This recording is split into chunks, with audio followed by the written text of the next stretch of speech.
Hello everyone, welcome back to the Lord of the Rings Online. This is the first episode of SLO-TRO, the playthrough I'm going to do where we get more involved. We try to stay at the level cap. We gonna get the Stone of the Turtle to keep us from tearing through these zones and these areas with only seeing 10% of the 10% of the content and 10% of the storylines because we're flying through them so quick. So we're going to get ourselves a Stone of the Tortoise that stops your leveling, stops your experience gain, and really dig into some of these zones and follow all the storylines around. So we are looking here. I am going to run, I've been putting in a lot of thought about it, and I think I'm going to run a Loremaster.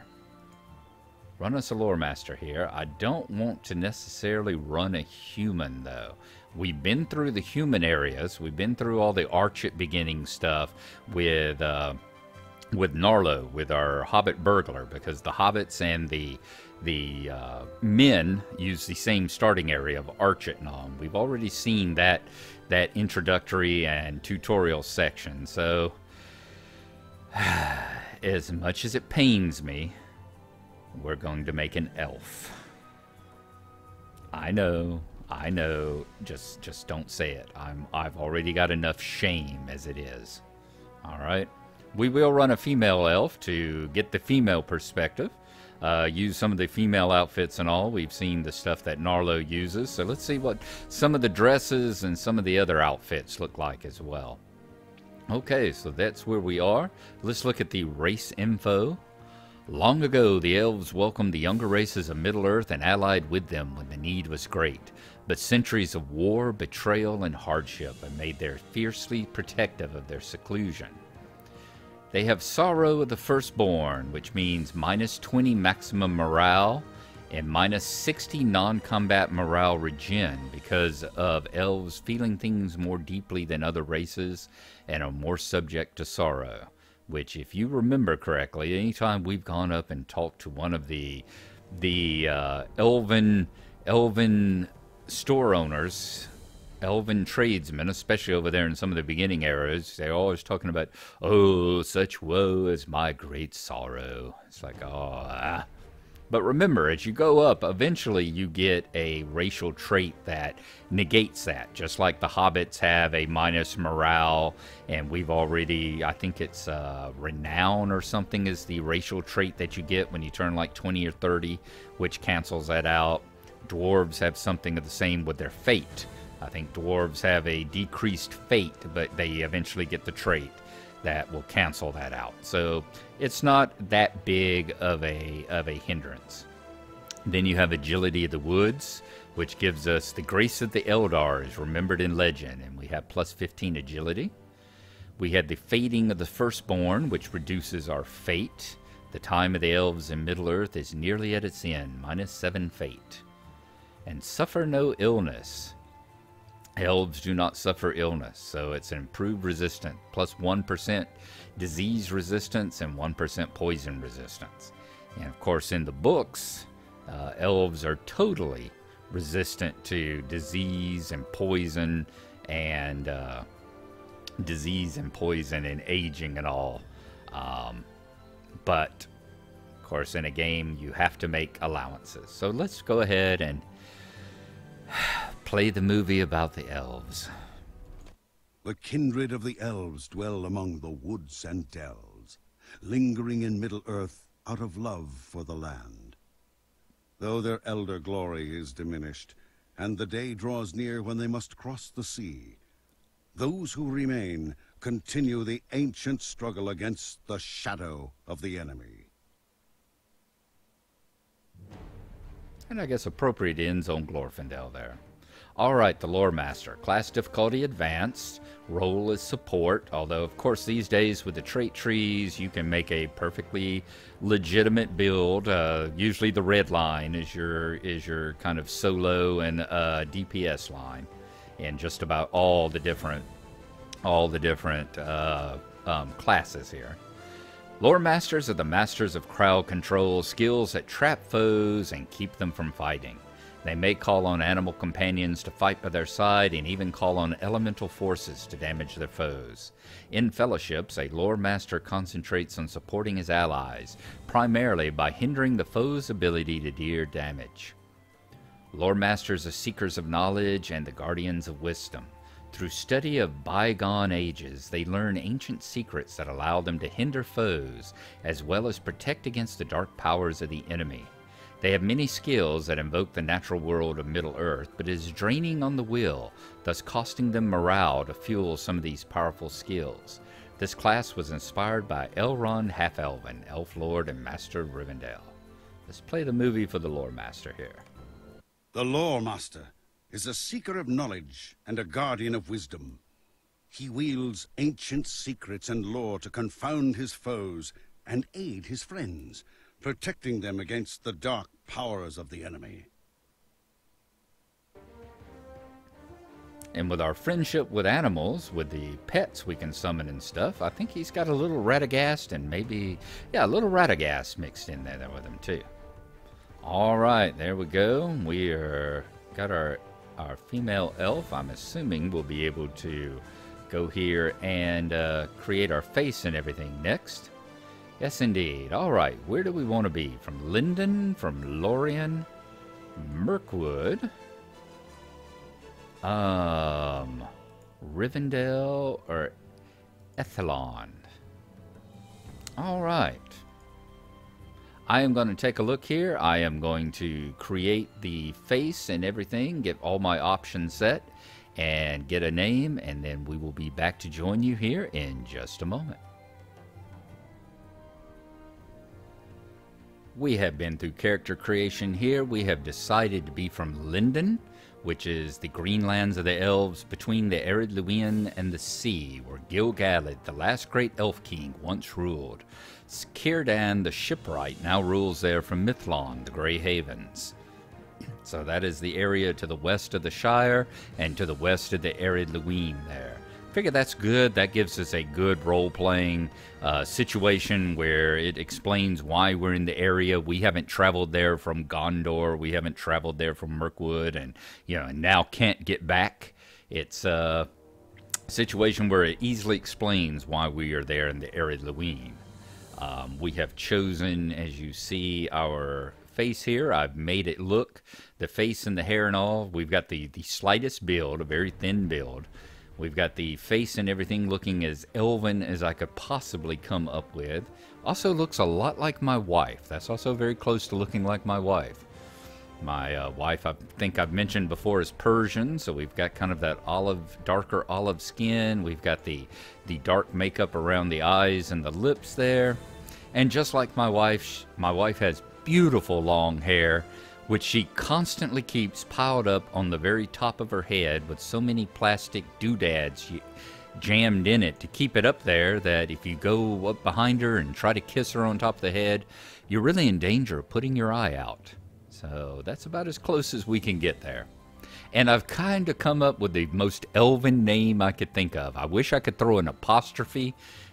Maybe throw an apostrophe in there, put a couple of dots and an umlaut up above the A and the E, and a silent Q. And I think otherwise that would be the most high fantasy name we could come up to with, and still have Gnarlrynae in it. So we are going to create her now, and we are going to see about taking her into the beginning instance. So we will see you in just a moment.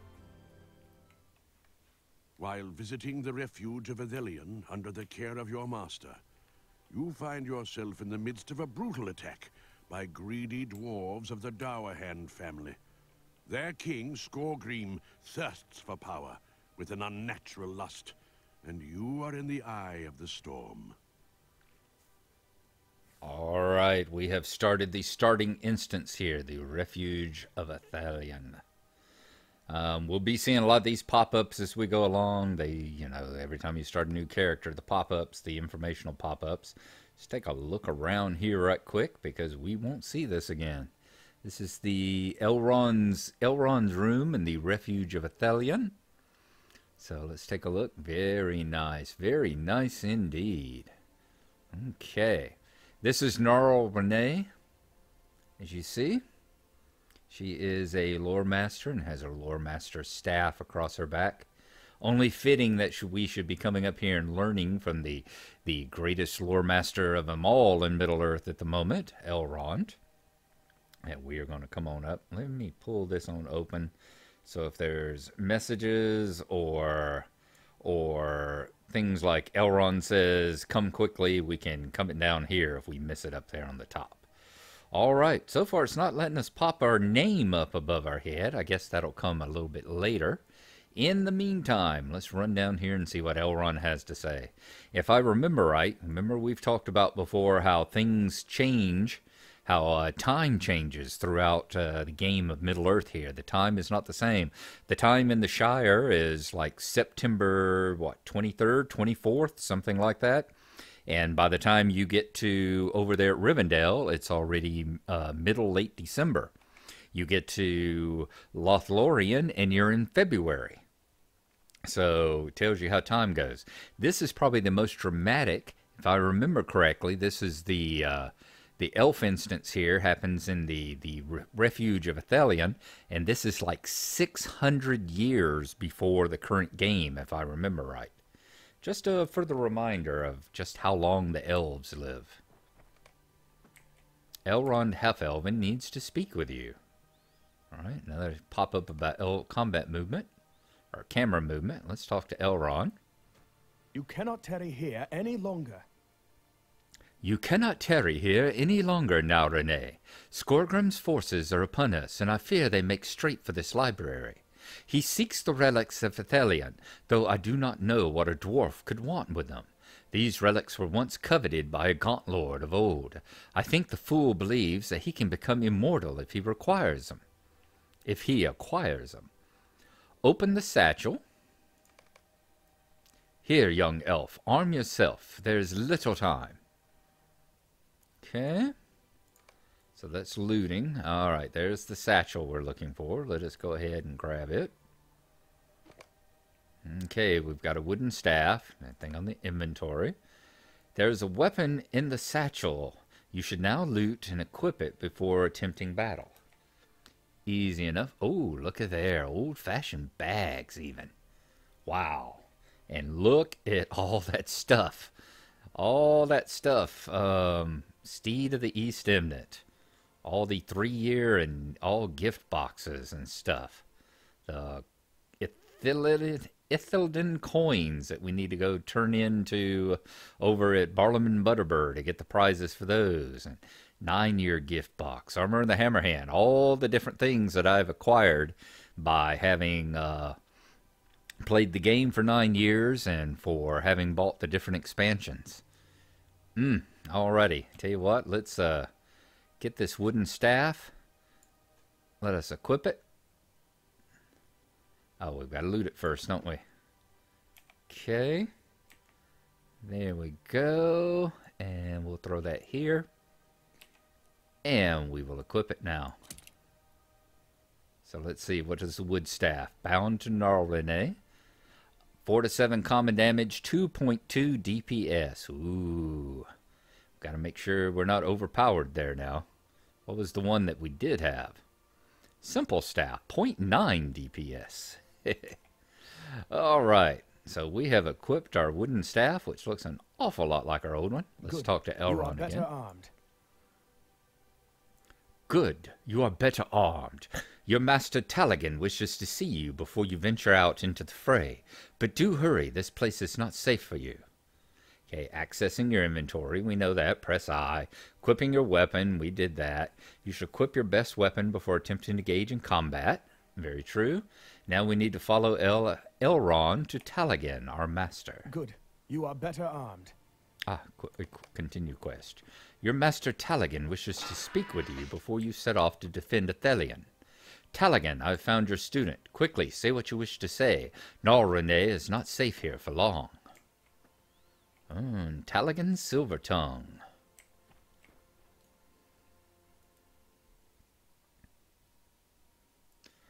Gnarlrynae, my dear student, I wish I could let you stay safe within these walls, but Elrond tells me that Skorgrim makes straight for this library.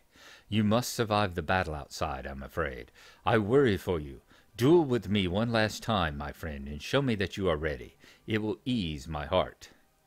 All right, spar with Master Taligan. That we can do. Let us see how well you have learned. Okay. That we can do. I'm going to hit him with the staff. There we go. Some battle's fire. Well done, Gnarlrynae. You have learned well. The ground starts to shake violently, and a great sound of crashing can be heard outside. Aye, Skorgrim's forces draw near. It seems they will do anything to get at these relics.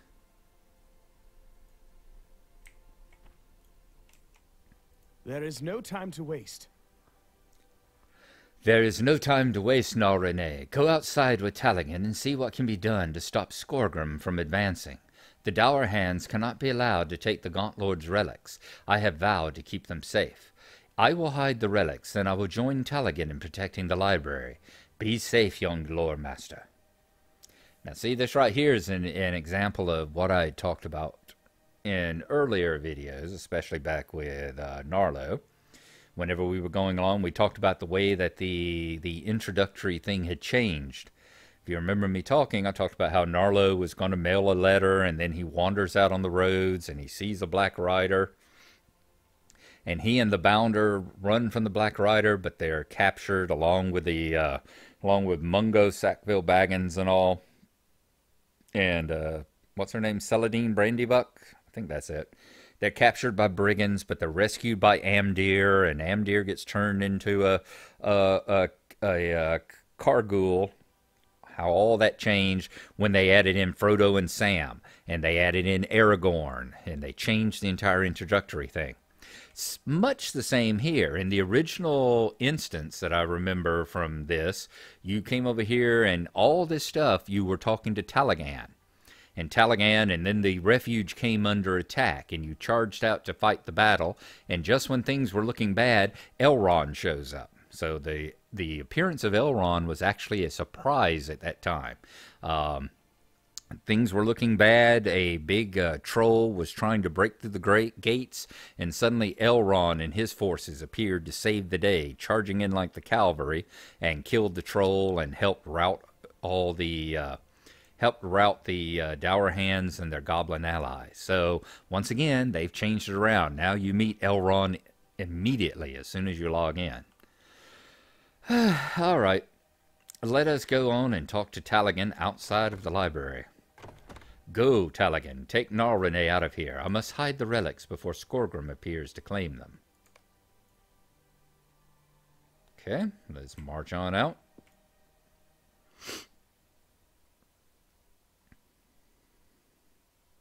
I'm imagining we're not going to do much more this morning on this particular episode 1 of SLO-TRO than just get through the introductory instance here and into the beginning level. There we go. As you see, the Refuge is on fire. A big attack taking place.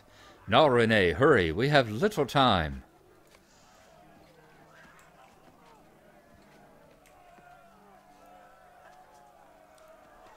Silently now. Darkness approaches. Go, Gnarlrynae. This is where the storm will converge. Edhelion is down below. He will let you through the gate to protect what is left of this refuge. Come this way. I must defend the library against Skorgrim. Go, Gnarlrynae, and promise me you will return in one piece. Edhelion shall open the gate for you. Keep hope alive, friend. We shall carry this day. All right, Edhelion. That must be him on the other side. He kills a goblin. Come, Gnarlrynae, quickly. The east gate. Skorgrim's forces press hard upon us. The gate will not hold long. Gnarlrynae, we cannot tarry here. You must get into the courtyard and bolster our defenses there. Come this way, young one.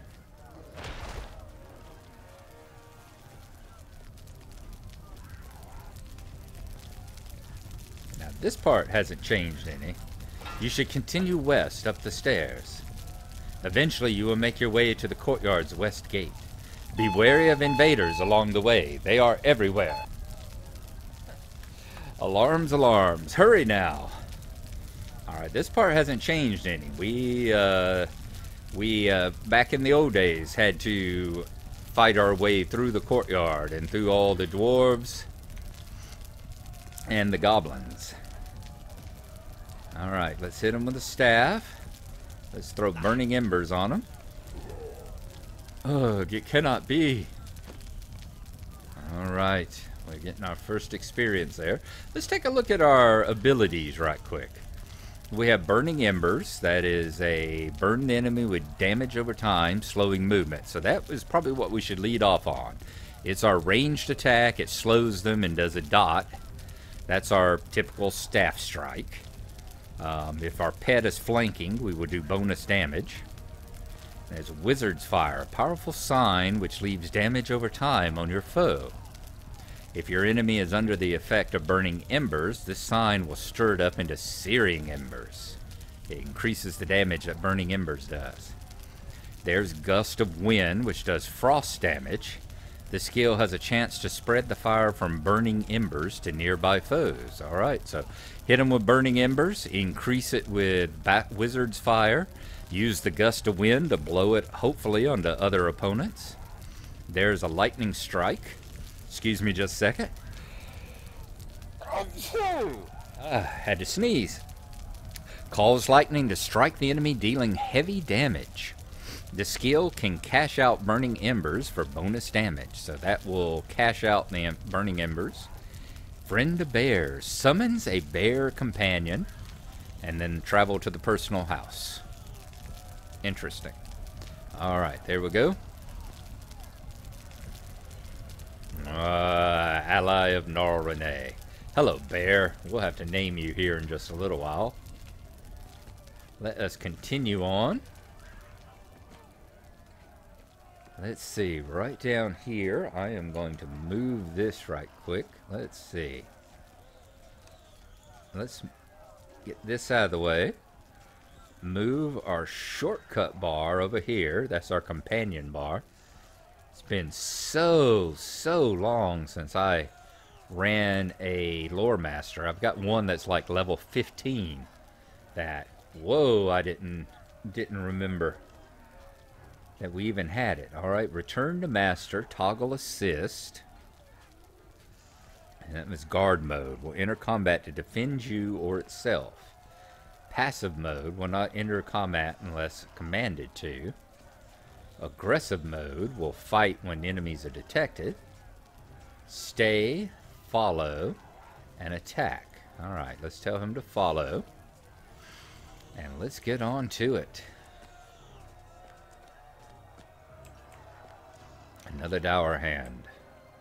Alright, we are going to cast. We're going to step out from underneath our bear first. We're burning embers. I am broke. Wow, he went down fast, didn't he?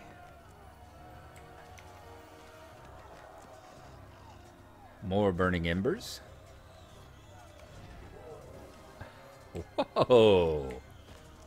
I don't remember them being this easy to kill either. Don't remember one-shotting them with my burning embers here. This is technically not magic we're doing. Back, I say, back. This is technically not magic we're doing. It's more like think of Gandalf throwing the burning pine cones. That's essentially what this is supposed to be. Ah, it is Talagan's young charge. I will open the gate for you, Gnarlrynae. Quick, come in. I am glad you have survived this massacre. Alas, it is not over yet. Skorgrim has not shown himself yet. We have lost much in our battle with the Dourhands. Tell me, though, what news do you bring? Megovanen. I fear for Edhelion. How much more can we withstand? And I hear that Skorgrim has not even shown himself yet, which means the worst is yet to come. All right, aid in the defense of the courtyard. Doringur Whitethorn. Doringur! Doringur, they have broken through. Come, Gnarlrynae, the final battle is at hand. And this right here, prepare yourself, the gate will not hold long. This is about where Elrond showed up last time. Ooh, we've got some dread on us. You notice that?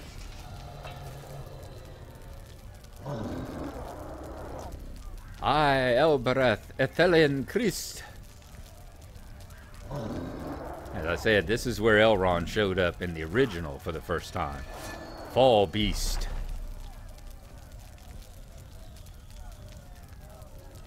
Doringur, come. Taligan alone defends the library. He sent me to save Gnarlrynae.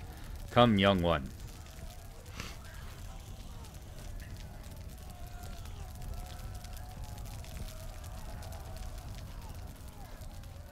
And we are charging to the library. Taligan! Stand aside, elf. The relics are mine. Never. Oh, Taligan. What is he doing? Stop him! Taligan, no! Be at peace, Taligan Silvertongue. This is a sad day. I wish I returned but a few moments earlier. Taligan wished for you to be safe, Gnarlrynae, and the relics are now buried with him. Edhelion is ruined now. Alas, Gnarlrynae, you have lost your beloved master. You may blame me for his death. I could have saved him, but he bade me to go to you instead. Taligan was brave to spare you your young life. Edhelion is ruined now. Taligan was not the only elf to die today. Skorgrim will trouble us no more, and the relics are safely buried, but it was such a needless battle. Edhelion will fade. Let us finish now. The old refuge of Edhelion lies abandoned, a ruined testament to the greed of Skorgrim Dourhand. 600 years after its fall, dwarves inhabit the ancient halls in the mountains, and Elrond of Rivendell, sensing a threat, has sent his sons Elrohir and Elladan, along with a company of elves to investigate. There you go. It is now 600 years later. And we are going into the beginning instance. Now entering Thorin's Gate. Okay. In case you're curious, Edhelion is right up yonder. In fact, we are going to run up that way right quick. And let us lay eyes upon it. Come along, bear. And see what happens. See what is left of the place after the 600 years that we have been away. See, there you go. It all lies in ruin now. You can see the stones that are overgrown with moss, and many of the broken buildings within and all. It's going to be interesting. I'm sure some of these quests here will send us in, but of course, like any good high fantasy ruins, it's in remarkably good shape after 600 years. Still sitting there. Looks like you just use a little Windex and a little pledge, and we could clean it right up. Let us head back. Ooh, let's take a look over the side here too. And we will see the Vale of Thorin's Gate. Quite the impressive view, is it not? Quite the impressive view. There's Thorin's Hall right there, and there is the mighty work of stone that is going to be begun to be carved into the big statue of Thorin one day. It was a whole lot prettier back in the day when all this here was rolling hills and forest. I do have to say that, but instead of all this whatever it is over here. Okay, well, there you go. When next time we come back, we are going to continue the beginning adventures here of Gnarlrynae. Can we get a name over our heads yet? Still can't get a name. Wonder if I've got to go turn that on in the... Go turn that on. Be on your guard, elf. Goblins lay not far beyond these walls. It galls me to see what those Dourhands have let happen to the place. We will see next time what we need to talk to Mr. Song about. And then we will talk to some of these other people here who have traveled from Rivendell with us to find out what is going on here in the shadow of the lost refuge of Edhelion. So we will see you next time. Thank you for coming along. Thank you for enjoying SLO-TRO. And we will see you then. Bye-bye.